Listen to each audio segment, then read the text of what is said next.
هو الذي خلق لكم ما في الأرض جميعا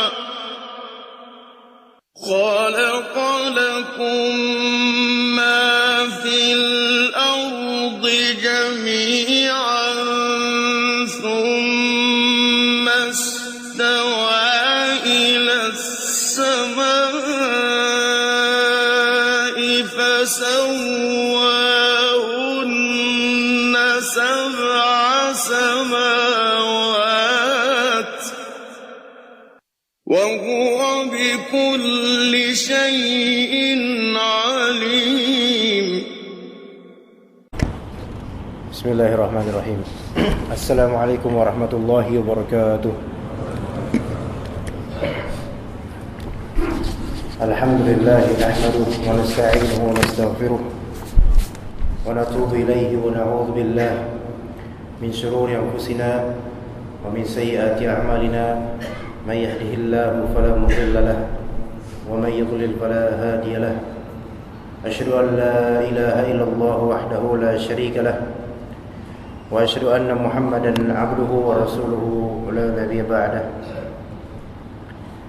اللهم إنا نسألك علما نافعا ورزقا طيبا وعملا متقبلا. Kita lanjutkan insyaallah kajian tafsir kita untuk surat Al-Baqarah, yang pada kali ini tema kita insyaallah sudah masuk ke golongan ketiga, yaitu golongan orang-orang munafik. Dan sebelum nanti kita masuk ke tafsiran ayatnya atau ayatnya, kita akan membahas terlebih dahulu mengenai nifaq, ya, karakter nifaq. Kita mulai dari definisi atau penjelasan mengenai makna nifaq, kemudian macam-macam nifaq dan gambaran-gambarannya, dan juga akan kita sebutkan insyaallah taala perbedaan antara macam-macam nifaq tersebut, kemunafikan, ya. Kemunafikan atau nifaq dalam bahasa itu memang ada asalnya di bahasa Arab. Jadi nafaq itu adalah suatu lubang atau nafaq itu adalah suatu perbuatan atau suatu lubang yang ketika binatang di padang pasir itu masuk lewat lubang A, dan kalau misalnya dia diserang oleh musuh dari lubang A, dia akan bisa keluar dari lubang yang lain. Nah, ini nafaq. Asalnya seperti itu, asal bahasanya. Adapun secara syariat, kemunafikan atau nifaq sebagaimana disebutkan oleh Ibnu Katsir rahimahullah, bahwasanya nifaq itu adalah izharul khairi wa israrus syarr.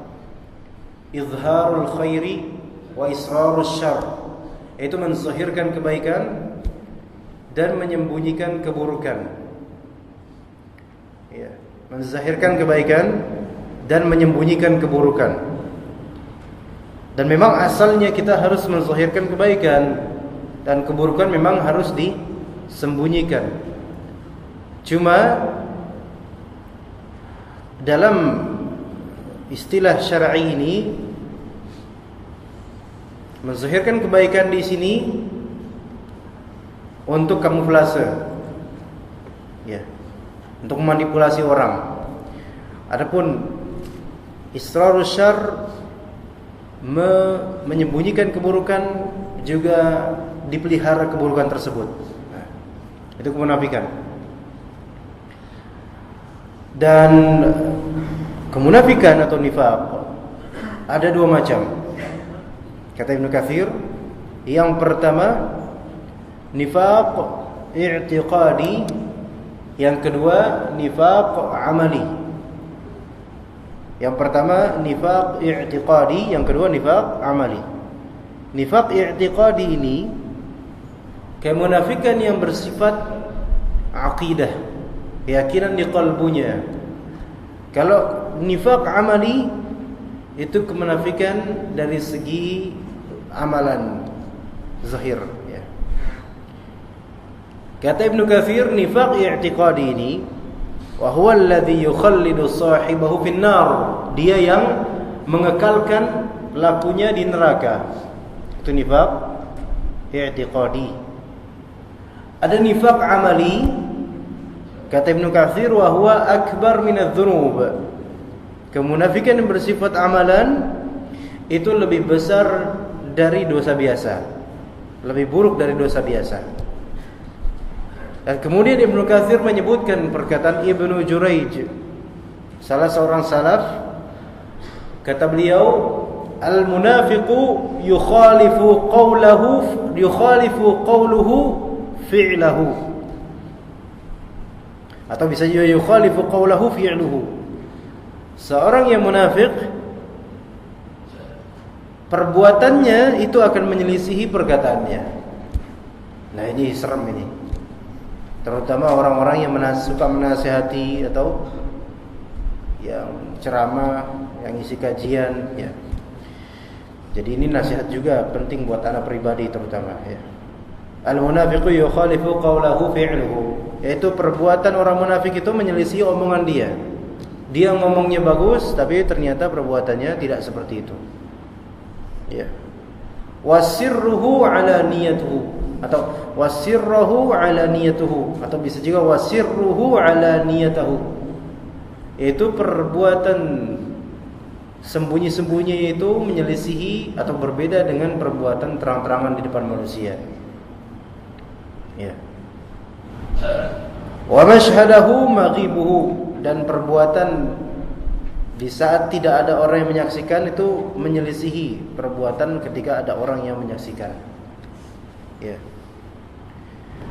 Ana membaca di kitab Ar-Ruh karya Ibnu Qayyim Al-Jauziyah, juga di kitab I'lamul Muwaqqi'in karya Ibnu Qayyim Al-Jauziyah juga, bahwasanya sebagian salaf mereka mengatakan a'udzu billahi min khusyu'in nifaq.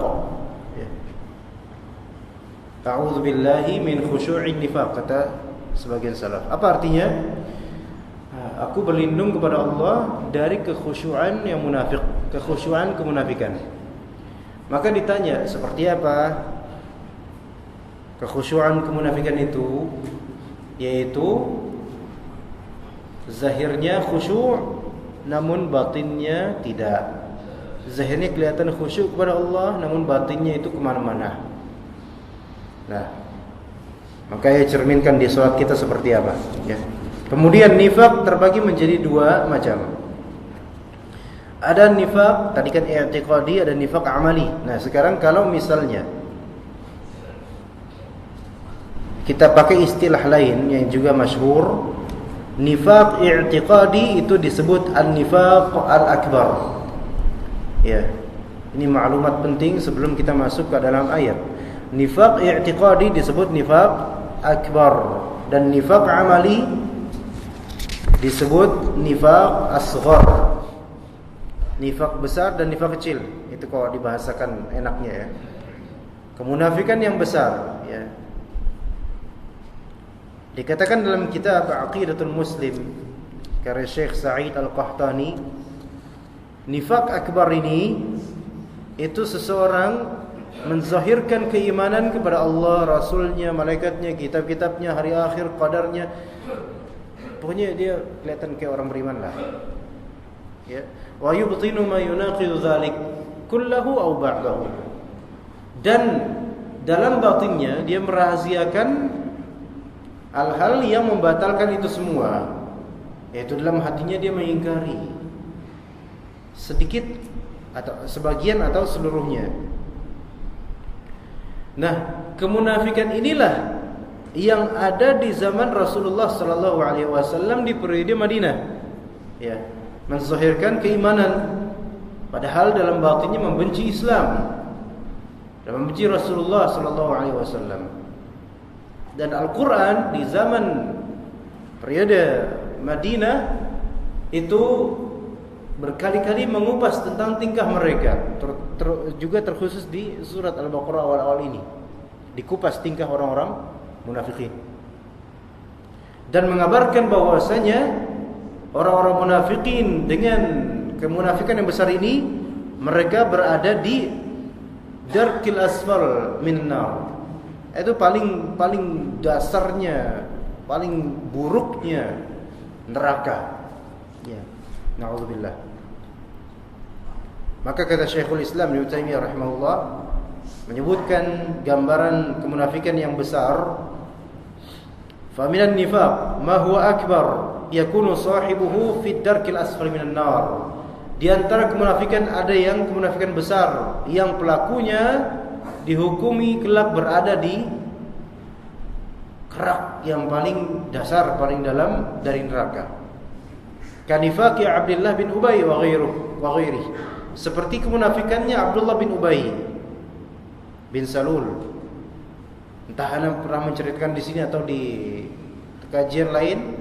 Abdullah bin Ubay bin Salul, tokoh munafik di zaman Madinah ketika itu, ya, yang memiliki anak yang justru soleh dan taat kepada Nabi SAW. Ya, tapi kita tidak ceritakan tentang itu lebih lanjut karena agak panjang nantinya. Ya, kata Syekhul Islam bi an yuzhir. Ya, di sini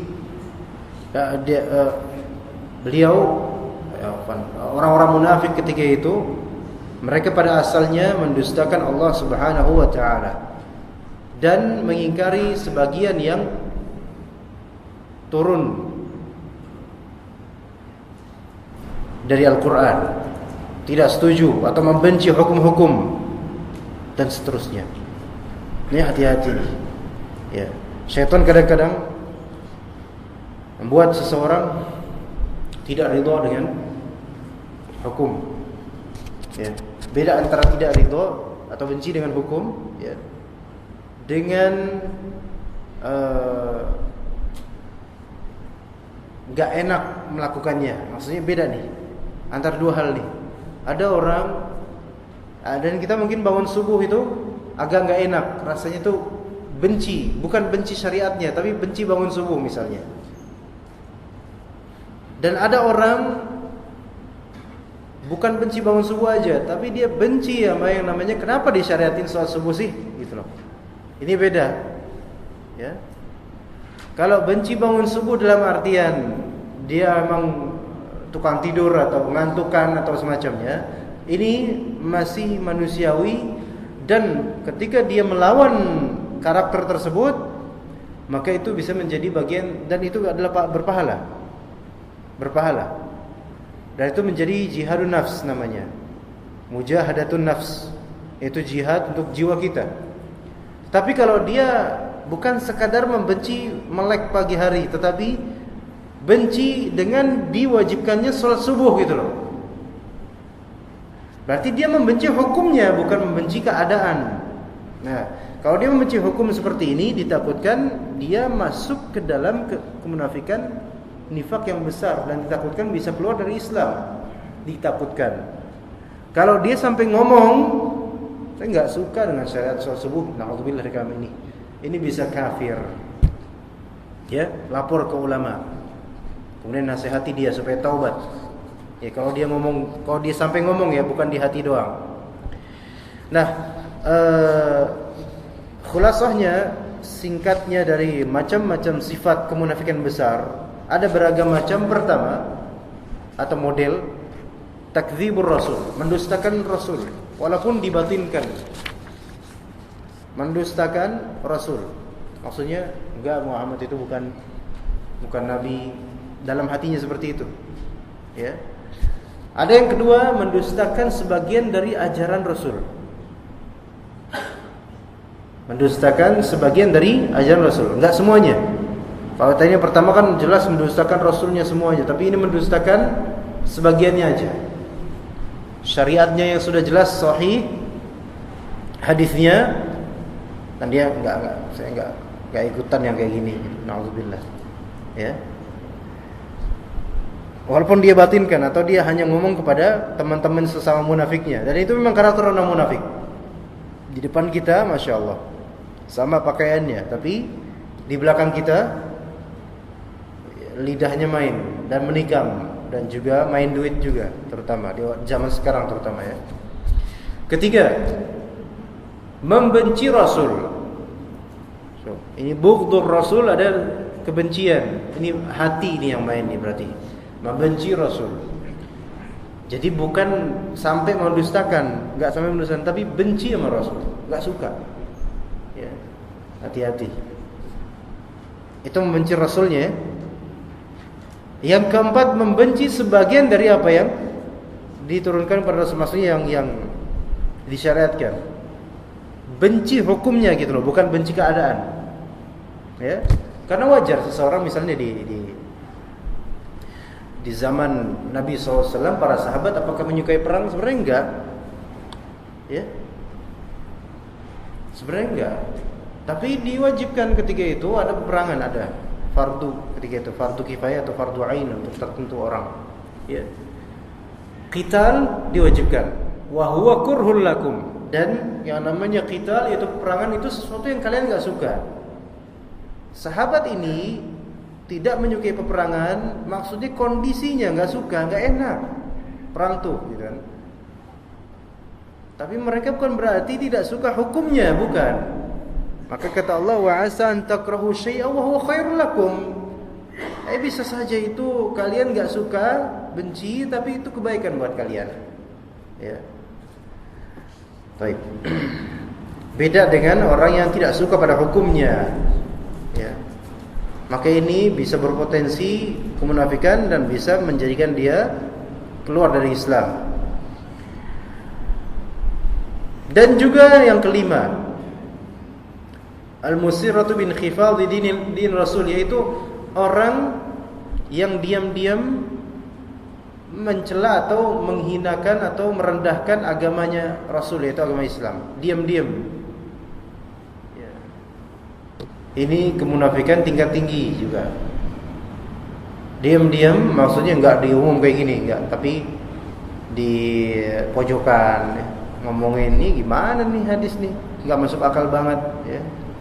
Dan seterusnya dari omongan-omongan yang naudzubillah. Ya. Itu termasuk kemunafikan besar dan tersembunyi kadang-kadang. Yang keenam juga al-karahiyah lintisari dini Rasul, yaitu benci menangnya agama Islam.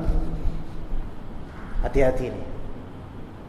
Ketika melihat ada agama Islam tuh zahir dan kelihatan kuat, kita enggak suka misalnya. Naudzubillah. Ya. Ini hati-hati juga, ya. Yang ketujuh di antara karakter nifaq akbar ini, ada mu'tiqadi wujubi tasdiqir Rasul fi ma akhbar bih. Tidak meyakini wajibnya membenarkan atau percaya kepada Rasul. Ya, dia percaya sama Rasul, ya, saya percaya kepada Muhammad SAW. Asyhadu an la ilaha illallah, asyhadu anna Muhammadar Rasulullah. Tapi bagi saya enggak harus kita percaya. Maksudnya ente enggak percaya enggak apa-apa. Enggak bisa kayak gini. Ini kemunafikan ini ngomong kayak gini. Ya.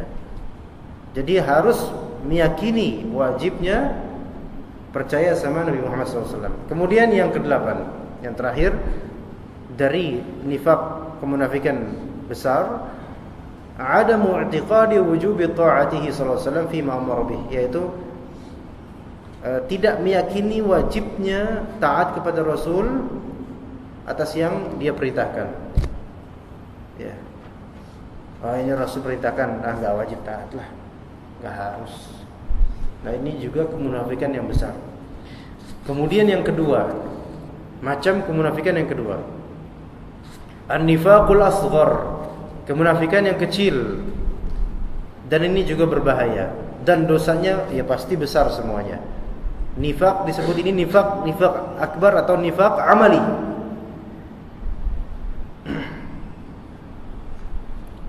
Tapi nifaq amali juga bisa berlanjut nanti ke nifaq besar, ya. Wa huwa an yudhhiral insan ala niyatan salihatan. Seseorang menzahirkan secara terang-terangan kesalehan, ya. Penampakan yang saleh, ya. Tapi memang kita layak untuk menampakkan yang baik-baik aja, Pak, ya. Kita pakai peci enggak apa-apa. Di jalan pakai peci, pakai sarung, pakai baju muslim, itu enggak masalah sebenarnya. Dan bahkan itu bagus, ya. Dan kadang untuk perempuan pakai cara diwajibkan gitu kan. Bukan masalah itunya. Tapi dia itu udah bagus zahirnya, dan ternyata wa yubtinu ma yukhalifu dzalika. Dan dia membatinkan atau menyembunyikan apa yang bertentangan dengan penampakan dia. Ya. Kita ngomong kayak gini juga nggak berani, Pak. Saya ngomong kayak gini juga, saya tuh kena juga. Maksudnya kita semua kena lah. Kita masya Allah jalan di Kalibata City, di jalan di samping orang, pakai peci, pakai sarung, pakai apa, gitu kan? Atau di kampung-kampung yang orang-orang menilai masya Allah nih orang bagus nih penampakannya. Tapi kalau kita meneliti apa yang telah kita amalkan, tolong dibangunin. Meneliti apa yang kita amalkan, maka mau nangis ya nangis ya. Atau kita melihat ke masa lalu kita, atau kita mengingat di kesendirian kita tuh ngapain. Ya. Nah, tapi asas-asas kemunafikan ini kenapa kok kita, atau mudah-mudahan bukan kita lah ya, kenapa seorang muslim bisa kayak gini gitu loh. Zahirnya masya Allah kadang bersorban bisa, ya. Tapi kemudian ternyata di kesendirian atau hal di kesembunyian dia, hanya beberapa orang yang tahu, atau kadang orang nggak tahu sama sekali, dia jauh beda, keluar tanduknya gitu. Asas-asasnya, sebab asasinya itu disebutkan di sini ada 5. Sebab asasi kita tuh bisa menjadi kayak gitu, atau seorang muslim bisa menjadi kayak gitu. Nggak sampai kafir ini, nggak sampai kafir, cuman fasik yang seperti ini. Walaupun semua orang sepakat dia itu soleh kelihatannya. Sebabnya ada 5, masyhur sebabnya disebutkan oleh Rasulullah SAW. Ya. An yuhadditha bihadithin liman yusaddiquhu bihi wa huwa kadzibun lah. Yaitu dia mengatakan suatu perkataan kepada orang yang mau percaya sama dia, tapi ternyata dia bohong. Ya maksudnya seperti kata hadis, idza haddatsa kadzaba. Idza haddatsa kadzaba. Jika dia bicara, dia bohong. Perkataan jika dia bicara dia bohong ini menunjukkan bahwasanya dia sering bohong. Bukan sekali-kali ya. Kalau sekali-kali, kadang-kadang orang yang sekali bohong, maksudnya jarang bohong, sekali bohong dia nggak enak gitu. Oh, tadi saya bohong nih. Tapi kalau biasa bohong, nah ini nih karakter munafik. Dan kalau di zaman sekarang kita refleksikan, sejujurnya di masalah stand up comedy itu isi bohong semua itu. Ada stand up comedy yang jujur, nggak laku yakin. Ya, bohong semua stand up comedy. Ya atau keumuman komedi lah ya rata-rata. Kadzib, bohong dan untuk melucu, gitu kan? Ya Rasulullah telah melarang hal tersebut dengan larangan yang wailun lah, gitu kan? Neraka. Berarti dosa besar tuh. Ya, bukan hal yang remeh. Padahal hanya untuk apa? Untuk melucu aja. Dan kadang-kadang kita terjatuh di sini, cuman kan nggak sengaja, nggak dirutinkan. Tapi kalau dijadikan profesi, ya udah inilah munafik nih jadinya. Dijadikan profesi ini gitu. Bayangkan, profesi apa? Tukang bohong. Lah kan gimana? Nah, kalau bahasa sekarang stand up comedy profesinya, atau pelawak, ya. Padahal tukang bohong. Tapi kita kan tahu dia bohong. Ya justru ente bahlul berarti kalau gitu. Dibohongin mau. Ketawa lagi, gitu kan? Nah kan? Stand up comedy. Dan Masya Allah kalau kita lihat saudara-saudara kita itu, ya mereka pelawak ya. Subhanallah kalau Anda mendapatkan info dari orang yang biasa jadi di dunia perfilman, sholat itu sulit, ya. Sholatnya sulit mereka. Subhanallah. Ya. Dan dari semua pelawak itu cuma ada 1 orang doang yang pas acara ada azan dia mau langsung sholat. Ada 1 orang yang nggak kita sebut namanya, promosi namanya, nggak kita sebut. Ada cuma 1 dari seluruh grup pelawak ya. Sekarang yang komik-komik tokoh-tokoh stand up komedi, tanya mau sholat apa, sementara kita biasanya bohong, ya kan? Dan bohong itu mengeraskan hati, tidak membuat sholat kita enggak khusyuk, ya. Itu baru satu sisi, yaitu pelawak. Gimana kalau yang artis-artis lain misalnya, yang setiap hari menjamah perempuan, memeluk perempuan, udah, ya.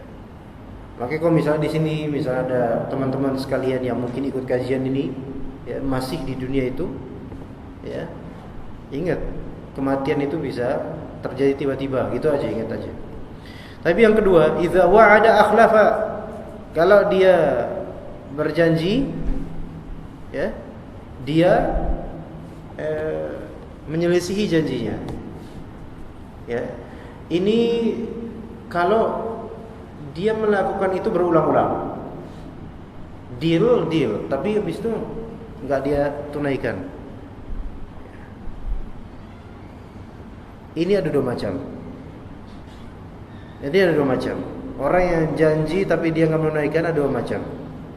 Yang pertama, macam pertama, dia yang pas lagi perjanjian dia sudah niatin enggak bakal saya tunaikan. Ini udah jahat ini orang. Ya, ngomong ya insyaallah nanti besok. Gampang lah insyaallah. Akhir lah. Dan ditunggu aneh insyaallah. Dalam hati, alafu enggak bakal anak nanti. Nah ini. Hati-hati kok kebiasaan gini ya, jahat banget nih orang. Atau yang kedua, ya dia udah niatin ya insyaallah besok ya. Dalam hatinya ya insyaallah besok insyaallah. Namun pas itu pikir-pikir, enggak usah. Nah, kalau dia kebiasaan kayak gitu, munafik. Kalau kebiasaannya, kalau sekali doang, semoga Allah ampuni gitu kan. Yang ketiga, jika dia berselisih, dia akan menjadi orang yang fajir. Jika dia berselisih, dia akan menjadi orang yang curang, fajir, menyebarkan berita dusta gitu. Saingan sama toko sebelah. Ya. Kemudian dia kirim berita-berita yang negatif dan miring tentang toko sebelah. Biasanya yang seperti ini juga ikut kadzib juga dia, bohong, dia bungkus-bungkus atau difitnah, memfitnah sebelah, atau bahkan datang ke dukun tolong santet dia, bisa tuh. Ya, jika dia berselisih, ya bersaing, dia menjadi orang yang curang, fajir. Ya. Yang keempat, jika dia mengadakan suatu perjanjian, ya dia melanggar perjanjian itu. Maksudnya perjanjiannya apa? Oke, kita enggak bakal begini-begini, tapi besoknya dia yang melakukan itu. Ini juga ciri-ciri orang munafik. Yang kelima, al-khiyanatu fil amanah. Masya Allah, ini khianat dalam urusan amanat. Kita semua bekerja mungkin ya, ada pedagang, ada pegawai. Nah pegawai ini yang perlu diperhatikan, amanat pekerjaan, jangan sampai berkhianat. Kalau misalnya ada peraturan, jangan buka Facebook pas jam kerja, jangan gitu kan. Jangan sedot atau download atau gunakan wifi kantor untuk kepentingan pribadi, maka jangan. Itu satu, itu perjanjian kan. Kedua, itu amanat juga. Kalau kita melanggarnya berarti kita melanggar perjanjian dan tidak menunaikan amanat. Ya. Maka saya ingatkan ya, kepada diri saya dan juga kaum muslimin sekalian, jemaah rahimakumullah, semoga Allah berkati pekerjaannya. Kalau ada peraturan yang itu peraturan sah, tidak melanggar Islam, maka wajib dipatuhi. Ya. Jangan sampai kita khianat terhadap amanat yang Allah berikan melalui pekerjaan itu. Ya. Tapi itu diantara macam-macam kemunafikan yang kecil, tapi dosanya besar semua. Nah, apa perbedaan kemunafikan nifak besar dengan kemunafikan nifak kecil? Yang pertama, jelas kemunafikan yang besar tadi mengeluarkan pelakunya dari Islam. Adapun kalau nifak, kemunafikan yang kecil tidak. Orang banyak bohong terus kerjanya. Kita enggak kafirin, kafir ente bohong, enggak bisa. Ya, Kecuali kalau Khawarij mengkafirkan orang yang berdosa besar. Ada orang mengkhianati amanat pekerjaannya, ya. Maka kita tidak kafirkan, tapi orang seperti fasik jelas, ya. Tapi yang kedua, kemunafikan yang besar itu menghancurkan seluruh amalan. Karena dia keluar dari Islam, gitu loh. Hancur itu amalannya. Walaupun sebelumnya sudah bersedekah banyak, sholat puluhan tahun, tapi ternyata dia melakukan kemunafikan yang besar, yaitu membenci Rasul, membenci kaum muslimin ketika terangkat, ya. Baik, kemudian bedanya kemunafikan akbar dengan asghar. Kemunafikan akbar itu dia menyimpan di batinnya, i'tiqad akidahnya itu keburukan dan kebusukan. Beda dengan kemunafikan asghar yang kecil. Dia masih bernaung di payung Islam akidahnya, ya. Kemudian yang keempat, perbedaannya juga, kemunafikan yang besar itu mengekalkan pelakunya di neraka, fa na'udzubillah. Jika dia mati dan belum bertaubat dari kemunafikan besar itu. Ya. Adapun kemunafikan kecil tidak. Ya. Terus yang kelima, kemunafikan yang besar ini tidak ada kecuali tidak ada dari seorang mukmin. Maksudnya enggak ada orang mukmin beriman yang munafik besar, enggak mungkin. Adapun kemunafikan kecil mungkin kadang-kadang ada di tingkah seorang yang beriman, bahkan bertakwa, gitu kan. Tapi dia memang sering kepleset di masalah ini, misalnya lidahnya enggak terjaga, suka ngomong bohong, ya. Baik. Kemudian yang terakhir dan ini mengerikan, kemunafikan besar mayoritasnya pelakunya tidak bisa bertaubat. Maksudnya sulit bertaubat. Karena hatinya udah busuk, udah buruk tuh. Sulit bertaubat. Ya. Adapun kemunafikan yang kecil maka lebih ringan biasanya orang-orangnya, insyaallah. Baik. Ya jemaah, kita mulai dari, kita langsung ke kertasnya insyaallah. Maaf, ini biasanya sampai jam berapa Pak kalau pagi gini? Karena syuruknya jam berapa? Hah? Loh, kita 5 menit berarti bahas kayak gini. Sampai jam 6? Amat tanya jawab ya, insyaallah. Bismillah. Ya kita mulai Pak ya. Tapi kita enggak apa-apa kalau misalnya ada yang punya kebutuhan di luar, ya enggak, dipersilahkan ya. Kita mulai suratul Baqarah ayat 8 dan 9. Hanya 2 ayat saja. Allah Ta'ala berfirman, "Wa minan nasi man yaqulu amanna billahi wa bil yawmil akhir wa ma hum bimu'minin." Di antara manusia ada yang mengatakan, kami beriman kepada Allah dan hari akhir. Tetapi ternyata padahal mereka itu sesungguhnya bukan orang-orang yang beriman. Ini menunjukkan, lihat, perkataannya itu manis. Kami beriman.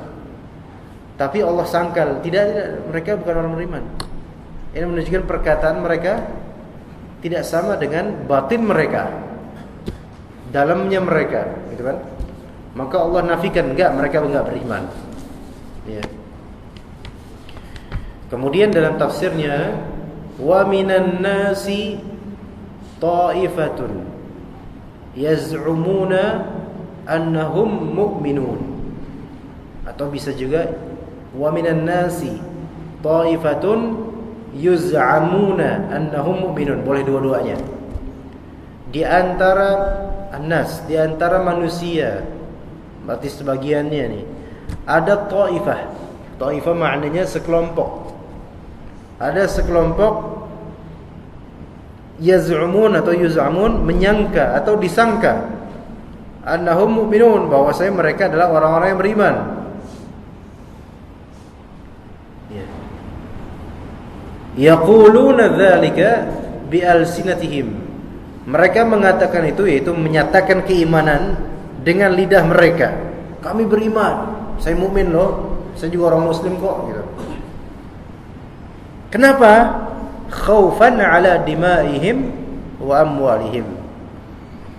Disebabkan khauf, takut akan tertumpahnya dimaihim, darah mereka, wa amwalihim, dan takut hilangnya harta mereka. Ya. Biasanya orang-orang munafik seperti itu.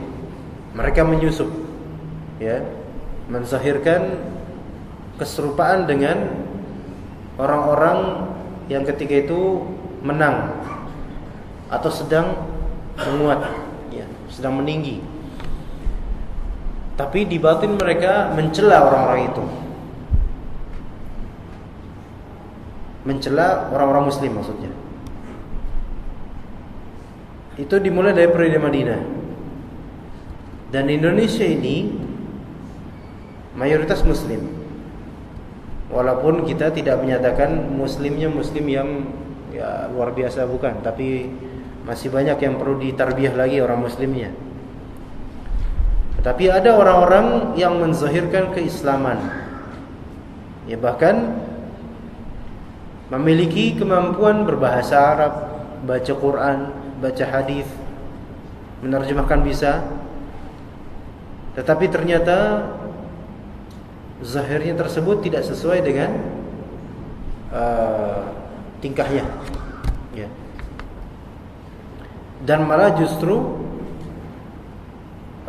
lebih dekat kepada orang-orang kafir, karena selama ini mulutnya disumpel sama uang, ya, disuntik sama dana dari barat, ya. Untuk apa? Untuk menghancurkan orang-orang Islam, terutama pemudanya. Nah, orang-orang munafik seperti ini, kalau di zamannya Nabi Muhammad itu menyembunyikan SAW. Tapi kalau di zaman sekarang banyak yang menzahirkan kemunafikan dirinya. Ya, saya muslim, tapi nggak usah kita ikutan ayat itu, nggak usah. Subhanallah, ya. Nah, ini jelas nih. Nah, kok mereka bisa seberani itu, Pak? Ketahuilah orang-orang munafik ketika sudah berani ngomong, itu menunjukkan ada sesuatu di balik itu. Ada orang-orang besar di balik itu. Ya. Ya, dan itu yang terjadi sekarang. Mereka bisa pede di depan kaum muslimin. Kenapa? Karena mereka merasa di belakang mereka ada raksasa. Padahal wa makaru wa makarallah wallahu khairul makirin. Mereka membuat makar, dan Allah lah sebaik-baik pembuat makar, dan mereka tertipu oleh diri mereka sendiri. Nanti ada ayatnya insyaallah. Ya, mereka mengira bahwa saya dengan harta itu dan dengan raksasa-raksasa di belakang mereka itu, mereka akan menang melawan muslimin. Enggak bisa, enggak bakal. Tapi kaum muslimin pun juga enggak bakal menang, kecuali kalau kembali kepada Al-Quran dan Sunnah. Jadi cara untuk menghancurkan orang-orang munafikin yang kong kali kong dengan orang-orang kafir ini, tidak dengan kekerasan, tidak dengan sebatas lidah, tidak dengan pukulan, tapi dengan ajaran yang sesuai Al-Quran, As-Sunnah, dengan manhaj salaful ummah, dan diamalkan. Bukan sekedar ngomong, bukan sekedar belajar toh, diamalkan. Itu caranya, ya. Karena kalau misalnya kita hanya memperbanyak kuantitas, kemudian tidak berminat untuk mengokohkan kualitas yang dimaksud, ajaran yang sesuai hadis dan Al-Quran, kalau nggak mau kayak gitu, maka nggak bakal menang sampai kapanpun, yakin. Hanya fata morgana aja, kelihatannya bakal menang, nggak bakal menang. Karena Allah Ta'ala tidak akan menolong kita kecuali kalau kita kembali kepada Allah, maksudnya kembali kepada ajaran yang benar. Nah, kaum muslimin terutama di Indonesia pada asalnya dihukum oleh Allah. Dihukum. dengan dikangkangi orang kafir, ya, dibuat marah oleh orang kafir, itu hukuman dari Allah. Sebabnya apa? Sebabnya karena meninggalkan ajaran Islam yang murni itu, ya, dan juga meninggalkan amar ma'ruf nahi munkar itu. Sekarang tuh coba keluar, pernah nggak ajak orang ke masjid? Ya, coba direfleksikan Pak, cerminkan nih. Kita tuh ngomongin orang ini munafik, ini kafir, ini. Coba ya keluar ada azan, kita lagi jalan mau ke masjid. Pernahkah kita ada orang-orang nongkrong, Pak, masjid Pak, yuk. Kalau pernah alhamdulillah, tapi kan pernah berarti kan mungkin sekali seumur hidup gitu. Tahu teman sendiri, nggak apa-apa kan, enak. Tapi coba kita rutin ya kayak gitu. Ya, Pak, sholat dulu Pak ya. Ya, ada orang nongkrong, teman-teman nongkrong atau siapapun yang nggak kita kenal di atas, misal di warung tuh, ya, Pak, subuhan dulu Pak. Pernah kayak gitu? Nah itu kan kemungkaran, ya harus kita berusaha. Di Jakarta ini rata-rata tuh kan nggak ada kayak gini. Nahi munkar, amar ma'ruf nahi munkarnya kurang, minim sekali bahkan kalau kita persentasikan, ya. Maka Allah hukum dengan rendahnya kualitas dan juga kewibawaan kita sehingga orang kafir bisa melesat. Sebagaimana hadis Abu Bakar radhiyallahu anhu, ya. Ketika beliau berkhutbah, beliau bilang setelah bertahmid dan memuji Allah, ya ayuhan nas, wahai manusia, innakum taqra'un, sesungguhnya kalian sudah hafal ayat ya ayyuhalladzina amanu 'alaikum anfusakum. Hai orang beriman, jaga diri kalian. La yadurrukum man dhalla idza tadaitum. Tidak akan memberikan madarat kepada kalian orang yang sesat itu. Orang yang sesat, yang munafik, yang kafir, yang fasik, itu enggak bakal memberikan madarat kepada kalian idza tadaitum, jika kalian menempuh jalan hidayah. Maksudnya kembali ke Al-Qur'an dan Sunnah. Jadi kunci supaya kita itu bisa mengalahkan mereka, kembali kepada hidayah Allah Ta'ala dalam Al-Quran dan Sunnah. Itu caranya.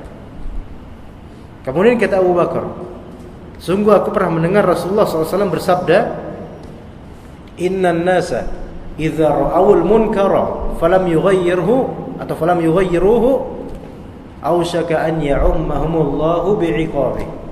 Ya, sungguhnya manusia jika melihat kemungkaran kemudian tidak ada yang mau mengingkarinya, tidak ada yang merubahnya, maka apa? Ditakutkan apa? Allah Ta'ala mengumumkan hukumannya. Di antara hukuman, kita diduduki oleh orang kafir, ya. Sebabnya kenapa kayak gitu? Karena kitanya sebelumnya meninggalkan amar ma'ruf nahi munkar. Amar ma'ruf nahi munkar cuma di masjid doang katanya, di jalanan nggak ada, ya kan? Susah. Jangankan gitu Pak, ada anak muda, anak kecil lah ya, anak kecil ngomong jorok, ngomong bahasa binatang dia ngomong itu, kita dengerin doang, nggak ada kita, jangan ngomong kayak gitu, nggak berani kalau begitu tuh bayangkan tuh, padahal jauh umurnya, dia anak kecil, kita gibeng juga mungkin jatuh gitu kan, tapi nggak berani kita, bayangkan tuh. Itu saking lemahnya iman. Ketika lemahnya iman, khalas orang kafir gampang melenggang. Ketika kita benar-benar amar ma'ruf nahi munkar benar dan ilmu kita sahih insyaallah, caranya juga bagus, yakin orang kafir enggak berani. Yakin enggak berani. Ya. Walaupun cuma berapa orang doang. Nah, kayak gitu. Ya. Kita lanjutkan ya, Pak. Wahum fil batini kafirun, sedangkan di batin mereka adalah orang-orang kafir. Fa na'udzubillah. Na'udzubillah. Orang-orang munafik ini tingkahnya gimana? Setelah tingkahnya itu kan ngomong kami beriman, ada tingkah kedua atau maksud kedua, yukhadi'un Allah walladzina amanu. Mereka hendak menipu Allah dan menipu orang-orang beriman. Ya. Dan mereka mengira mereka bakal bisa menipu gitu loh. Sebenarnya yukhadi'un Allah walladzina amanu. Mereka pengen nipu Allah dan pengen nipu orang-orang yang beriman. Dan gak bisa. Ya Allah Subhanahu wa taala Maha mengetahui. Itu yang pertama. Kedua, kemudian orang-orang yang beriman itu punya ilmu. Orang-orang yang beriman tidak mudah terhasut oleh hasutan orang-orang munafik. Ya. Dan kenapa tidak mudah terhasutkan? Karena punya ilmu dan keimanannya kuat kepada Allah Ta'ala. Ketika seseorang punya ilmu dan keimanannya kuat kepada Allah, Allah akan menunjukkan kepada dia jalan dan menerangkan kepada dia mana yang munafik, mana yang sesat, mana yang gak benar, dan mana yang benar. Iya, itu kalau dia beriman dan berilmu tinggi. Makanya Allah batilkan, wa ma yakhda'una illa anfusahum. Dan tidaklah mereka, dan padahal mereka hanyalah menipu diri mereka sendiri. Ya. Kalau jemaah sekalian kita ini berilmu, nyari ilmu terus, susah ditipunya, membuat putus asa mereka. Iya. Sementara kalau misalnya kita walaupun jemaah banyak, ya, kemudian nggak ada yang berilmu, sholatnya juga sesuai dengan maunya, maksudnya nggak sesuai dengan apa yang dituntun oleh Rasulullah SAW, hidupnya pun terserah gua, gitu kan? Ya itu yang ketipu tuh nanti bakal, ya. Dan orang-orang kafir nggak berputus asa dengan yang kayak gini nih, yang lemah-lemah seperti ini nih, ya. Tapi insya Allah semoga Allah menguatkan kaum muslimin. Allah Ta'ala sayang terhadap kaum muslimin. Wa ma yakhda'una illa anfusahum, dan padahal mereka hanyalah menipu diri mereka sendiri. Karena yang mau ditipu itu adalah Allah Subhanahu wa taala dan para walinya, yaitu kaum orang-orang beriman. Wa ma yash'urun, dan mereka ternyata enggak sadar bahwasanya mereka sedang bunuh diri, maksudnya menipu diri mereka sendiri. Tafsirnya yukhadi'una Allah wal mu'minina bi izharil imani wa ibtanil kufri.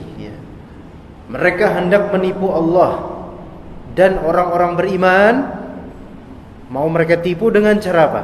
Menzahirkan keimanan dan membatinkan kekufuran. Tampak di depan orang-orang beriman mereka ini sama dengan kita, beriman.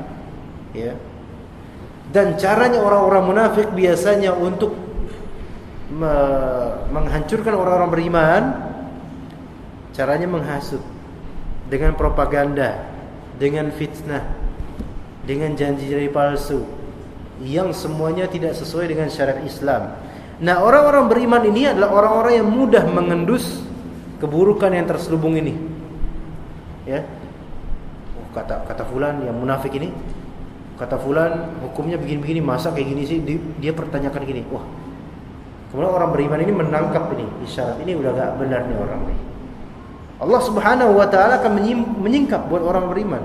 Orang-orang beriman dan punya ilmu dan mengamalkan ilmunya itu, dan ilmunya sesuai dengan Al-Quran dan juga Sunnah, itu peka. Ya, karena apa? Karena ibarat kita kalau punya baju putih, ada hitam nempel dikit itu ketahuan. Beda dengan orang yang banyak dosanya. Hitam, ya, ada hitam, ya udah itu memang hitam gitu, nggak ketahuan. Ya, begitu. Maka cepat mengertinya tentang kekufuran orang-orang beriman itu. Wa hum fil haqiqati yakhda'una anfusahum faqat. Pada hakikatnya mereka hanya menipu diri mereka sendiri aja. Iya. Karena orang-orang munafik itu tertipu oleh kemerasa suksesan mereka. Ya. Dan mereka mengira mau menipu orang-orang mukmin, mereka mengira itu enggak dosa. Pak, itu menghancurkan mereka dunia akhirat. Fa insyaallah, ya. Mereka akan hancur insyaallah. Walakinnahum la yash'uruna bidzalika. Tetapi mereka tidak merasakan hakikat kerugian, ketertipuan tersebut. Li'anna Allah Ta'ala ya'lamu sirra wa akhfa. Karena Allah Ta'ala Maha mengetahui segala rahasia dan yang paling tersembunyi. Tahu itu. Nah, kemudian waqad atla'al mu'minina 'ala sifatihim wa ahwalihim, dan Allah Ta'ala telah memperlihatkan kepada orang-orang beriman sifat dan keadaan-keadaan orang munafik ini. Jadi kalau misal kita beriman kepada Allah dan terus menuntut ilmu dan tauhid kita tinggi, Allah Subhanahu wa taala akan membuat kita peka terhadap yang namanya kemunafikan dan kekufuran. Benar itu.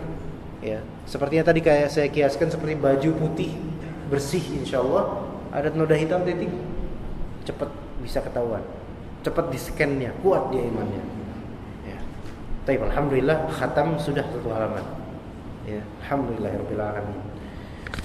Semoga bermanfaat dan insyaallah pada 2 pekan lagi kita akan melanjutkan dengan ayat 10 dan seterusnya insyaallah. Jika ada pertanyaan silakan. Dipersilakan Pak. Atau tidak ada silakan juga. Silakan yang mana ya? Silakan Pak. Waalaikumsalam warahmatullahi wabarakatuh. Apa tadi itu? Kita yang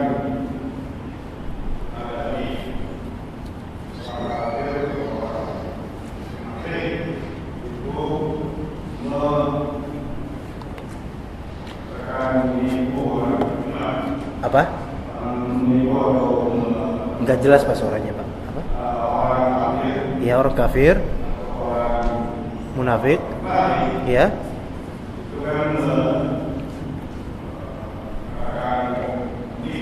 Menipu.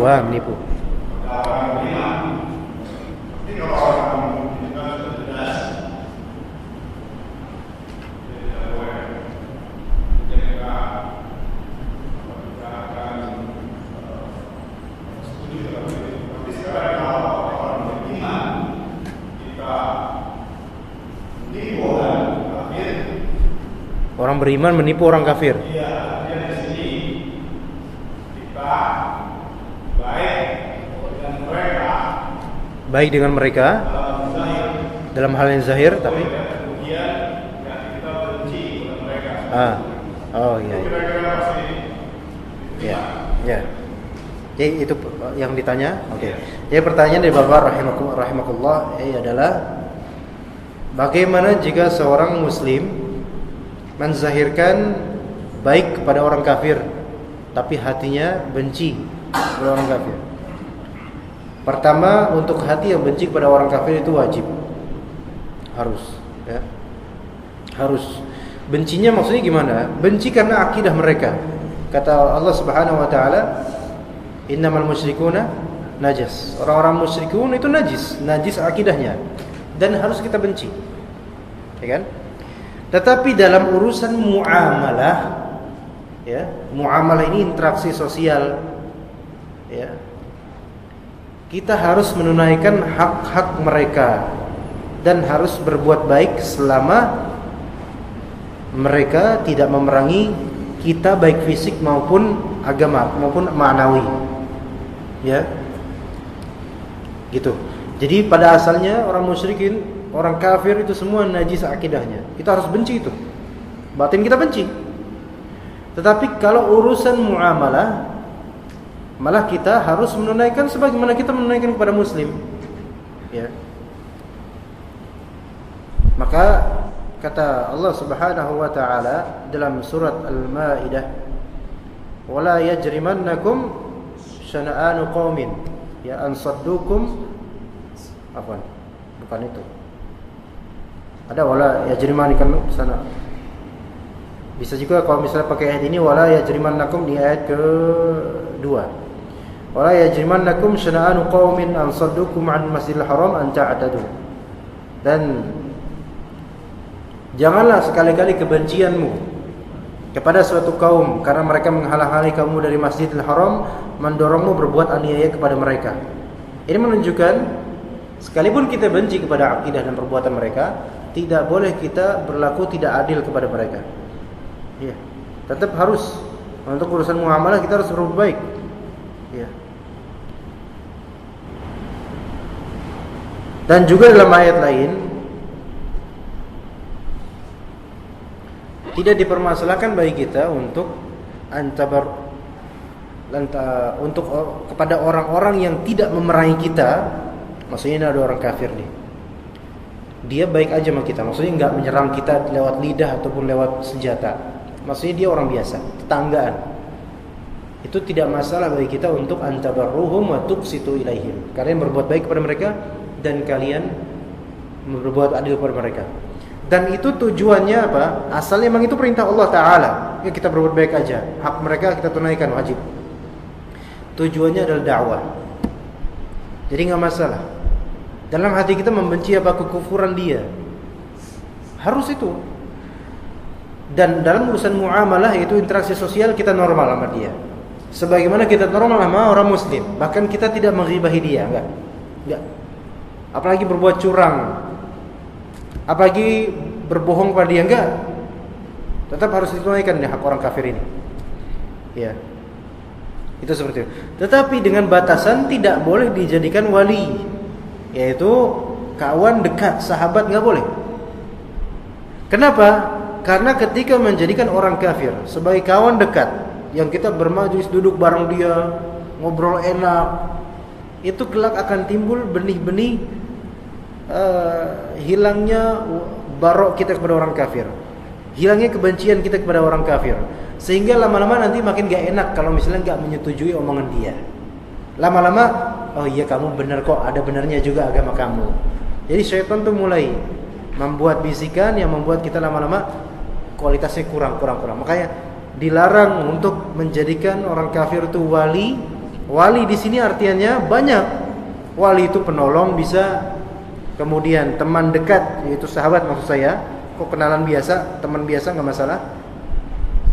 Juga bisa menjadi pemimpin terutama. Haram hukumnya. Ya apalagi menjadi pemimpin gitu kan. Jadi sahabat karib yang kita lekat padanya aja nggak boleh. Ya, apalagi kalau satu band, ya bandnya ada haramnya juga, berwala sama orang kafir juga ada haramnya juga Pak. Jadi dalam Islam memang begitu. Kita diwajibkan membenci kekufuran dia, tapi kita harus menunaikan hak dia dan tidak boleh zalim terhadap dia, orang kafir itu. Begitu Pak ya. Wallahu a'lam. Silakan Bapak. Waalaikumsalam warahmatullahi wabarakatuh. Ya Pak. Ada sekelompok orang dia percaya pada Al-Quran, menafsirkan lain. Bukunya apa? Ada orang percaya sama Al-Quran, beriman. Maksudnya tafsirkan bedanya gimana Pak? Kita sesuai dengan keinginan dia, seperti liberal. Ada orang percaya sama Al-Quran tetapi nafsirkannya beda. Maksudnya menafsirkan sesuai dengan hawa nafsu. Ini zindiq atau munafik biasanya. Biasanya ya.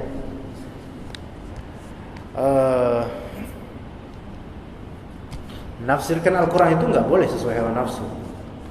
Bahkan dalam hadis yang sanadnya dipermasalahkan oleh sebagian ulama, Rasulullah SAW bersabda, maknanya barang siapa yang berkata tentang Al-Quran tanpa ilmu maksudnya, tapi ternyata dia benar, maka dia tetap dosa. Dia nafsirin Al-Quran tapi gak punya ilmunya, perasaan aja gitu, gak merujuk ke kitab-kitab tafsir, gak merujuk ke ulama, gak. Tapi perasaan gini dah, tapi benar, yang dia maksud juga benar gitu. Dia dapat dosa dari enggak berilmunya. Ya. Tapi hadis ini dipermasalahkan, Pak. Cuma memang kita diharamkan untuk membicarakan Al-Quran atau ayat Al-Quran, menafsirkannya tanpa ilmu sebelumnya. Sementara orang liberal ini yang antum sebutkan, Pak, mereka menafsirkan semau mereka, itu bagi yang masih mengimani Al-Quran. Sebagiannya lagi mereka udah enggak bisa kita anggap mengimani, karena bagi mereka ada yang mengatakan seperti dalam ayat orang-orang kafir berkata asatirul awalin, Al-Quran itu udah kuno kata mereka. Ada yang mengatakan begitu. Yang ngomong seperti ini kalimat kufur. Ayat Al-Quran itu mah udah kuno lah, udah masa lalu. Sekarang pakai yang ayat konstitusional. Ini jelas ini kalimat kufur. Cuman memang pelakunya tidak langsung kita kafirkan. Nah, kan kita diskusikan dengan para ulama, harusnya gitu. Nah, jadi yang tadi untuk orang-orang liberal itu ada rincian mereka. Maksudnya mereka kan bermacam-macam juga. Ada yang newbie gitu kan, atau noobs bahasa sekarangnya gitu. Ada yang memang udah gembongnya gitu, setannya gitu. Ada. Tetapi kalau seandainya Amerika runtuh, mereka diam, yakin. Karena rata-rata orang bikin sensasi itu ketika dolar lagi naik.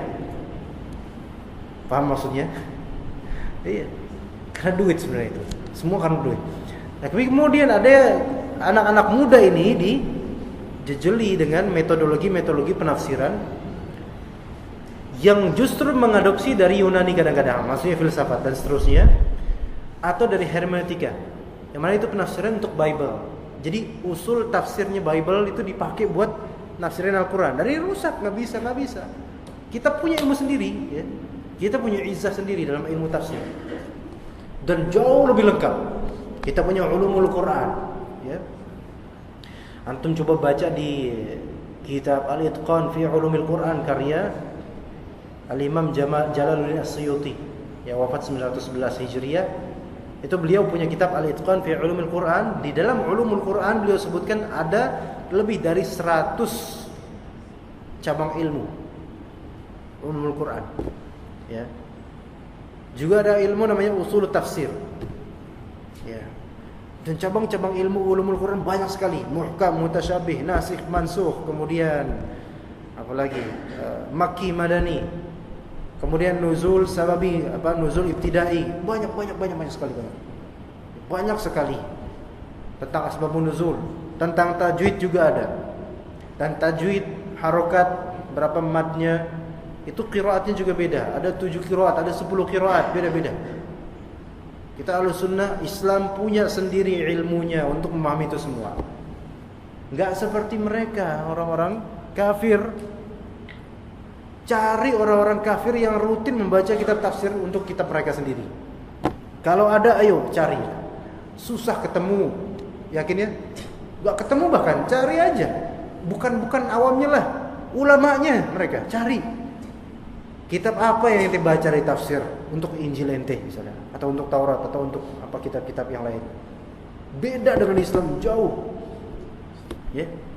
Jadi enggak butuh kita orang-orang. Nah, sekarang masalahnya ini kalau kita ke realitanya, Pak. Saya juga kan ngajar di sebuah kampus, ya. Maksudnya ngajar ta'lim, bukan ngajar formalnya. Kalau ngajar formalnya enggak mungkin diterima. Ya, di sebuah kampus yang liberal. Saya pakai Inan Islam. Ya, antum tahulah kampusnya. Salah satu kampus besar dan banyak cabangnya di dunia ini, di Indonesia ini. Nah, itu Masya Allah di sana diwajibkan kan punya mata kuliah filsafat, ya. Dan akhirnya kita lihat anak-anaknya tuh, akhlaknya bagaimana tuh. Universitas Islam, yang maksudnya Islam, ya. Tapi bebas semua orang tuh. Muslim, muslimah bebas, ngobrol campur baur semua. Kita pengajian di masjid musola fakultas, masjid fakultas tuh. Samping situnya konser mereka, subhanallah. Kita ngaji kajian mahasiswa. Samping situ konser. Memang sih nggak diusir. Gua disuruh, jangan di sini, nggak diusir kita. Cuma gimana coba Pak? Antum di sini, ya, mengaji enak-enak, tenang ngaji Al-Quran. Situ lagi main musik, lagi nyetel musik. Gimana rasanya tuh? Kacau nggak pikiran? Kacau. Dan itu di kampus yang Islam, tapi nggak Islami pastinya. Islam memang labelnya, ya. Dan kita juga ditekan, maksudnya ditekan supaya bubar sebenarnya. Tapi nggak bisa diusir gitu, karena emang hak masing-masing. Nah, ini gara-gara apa? Liberalisme ini yang menjangkiti kampus tersebut udah menjadi berhala baru itu. La haula wala quwwata illa billah. Anak-anak muda begajulan jadinya. Ya. Tetapi apakah kita hukumi kafir mereka semua? Enggak langsung gitu. Itu nanti dulu. Apalagi yang muda-muda ini enggak tahu apa-apa mereka kata. Ya. Dan kita lihat anak-anak muda yang masuk ke kampus ini, ya mereka hanya melihat zahirnya, oh Islam, ya kan? Dan mereka ketika menjadi freshman, jadi orang-orang anak-anak mahasiswa baru, gak ngerti apa-apa. Ntar pas udah semester 7, semester 8, ngomongan filsafat kacaunya itu baru tuh kelihatan tuh. Ya. Gak nyambung dengan ilmu Islam, beneran Pak. Kalau sampean sarjana yang pikiran filsafat makanya, sejujurnya kalau diskusi sama dia, kita pakai usul tafsir karya ulama sejak ratusan tahun lalu, nggak bisa, nggak nyambung. Ya, dia ngomong tentang epistemologi, tentang premis ini premis itu, kita pakainya qawaid yang diterapkan ulama ratusan tahun lalu. Nggak nyambung.